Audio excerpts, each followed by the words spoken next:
Real Life by Brandon Taylor is a brilliantly written, unusual debut novel. It's a fresh take on a campus novel, in it's a young black man who's having to negotiate certain things in his career at university and trying to, in a way, find his own identity and also trying to negotiate the identity of others through the situations he finds himself in. It's something that is really nuanced in the writing as well as powerful, emotionally powerful. And I think it's one, again, that anybody who reads will find what we saw in it that made it so unforgettable. I think technically the book's very interesting because it happens over a single weekend. It's a very, very difficult thing to do because you never know how much energy or time to give or texture to give, say, the Friday night or the Saturday. How much detail do you go into? And so you're building the characters not over a year or over a whole period of their lives, but how they appear now at a given moment when Wallace, who's our protagonist, arrives to meet them. We have to see all of them. We're going to see them quite intensely over a few days. He handles time, I think, with extraordinary care and skill. So there isn't a moment where you feel that this is in some way or other sort of it is an intense period of time where every moment is sort of dealt with. Each relationship that Wallace has with each of his colleagues is different and is described, I think, with enormous amount of care, texture, detail, so that you get to know each of the characters by watching how they deal with Wallace and how Wallace deals with them. Wallace is suffering from grief, and he hasn't told the others that his father has died. Now, this is again is another layer in the book. That, in other words, he knows something they don't know. We know something they don't know.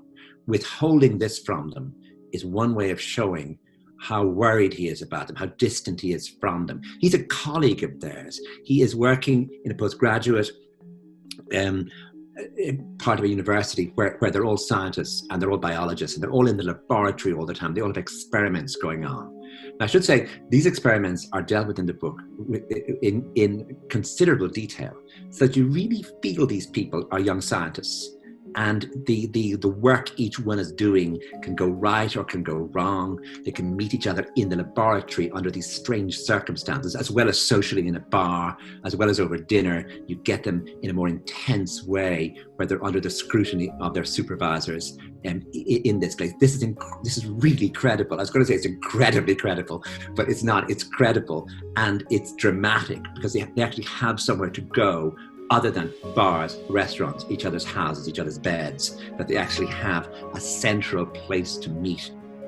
I think first and foremost, I write everything for myself and for a reader who's a lot like me, someone who's Black and queer and deeply interested in the world, but who maybe doesn't get to see themselves reflected in it quite as much as they would like. I think often campus novels, as I know them, are set in leafy, sleepy New England towns or in, the British countryside is one of the hallmarks of the boarding school / campus novel genre. And I was interested in the Midwest because I've lived there for quite some time, and I find it to be a really rich place, and this idea of intersectional identities and how these various systems of oppression and privilege interlock and create different hierarchies and differentials of power. Like, that's so fascinating to me, and it felt really important to sort of capture that, the ways that Wallace is in a position of power to certain people but not to others, and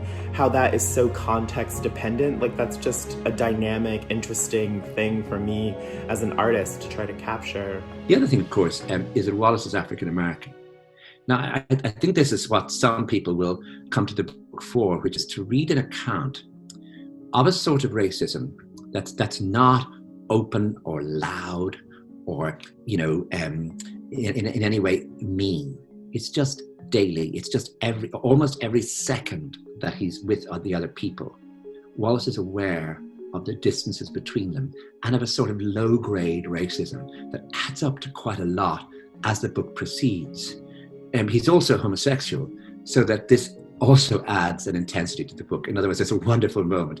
Certainly, if you're a gay reader, there's as I am, there's a wonderful moment where one of the guys who might be straight, might be gay, actually becomes, for at least for a few hours in the book, he becomes gay. And that's a sort of lovely, sweet moment in the book. But of course, no moment in this book is fully sweet, because Wallace is watching the others warily. He doesn't trust them.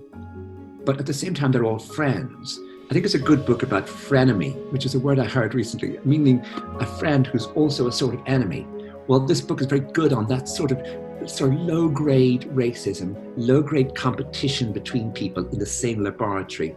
And then there's also the social thing, that once, of course, these young people get to have dinner with each other, all sorts of tensions emerge and become clear. It was a cool evening in late summer when Wallace, his father dead for several weeks, decided that he would meet his friends at the pier after all. The lake was dimpled with white waves. People coveted these last blustery days of summer before the weather turned cold and mercurial. The air was heavy with their good times as the white people scattered across the tiered patios, pried their mouths apart, and beamed their laughter into each other's faces. Overhead, gulls drifted easy as anything. Wallace stood on an upper platform looking down into the scrum, trying to find his particular group of white people, thinking also that it was still possible to turn back, that he could go home and get on with his evening. It had been a couple of years since he had gone to the lake with his friends, a period of time that embarrassed him because it seemed to demand an explanation, and he did not have one. It might have had something to do with the crowds, the insistence of other people's bodies, the way the birds circled overhead, then dive-bombed the tables to grab food or root around at their feet as though even they were socializing. Threats from every corner.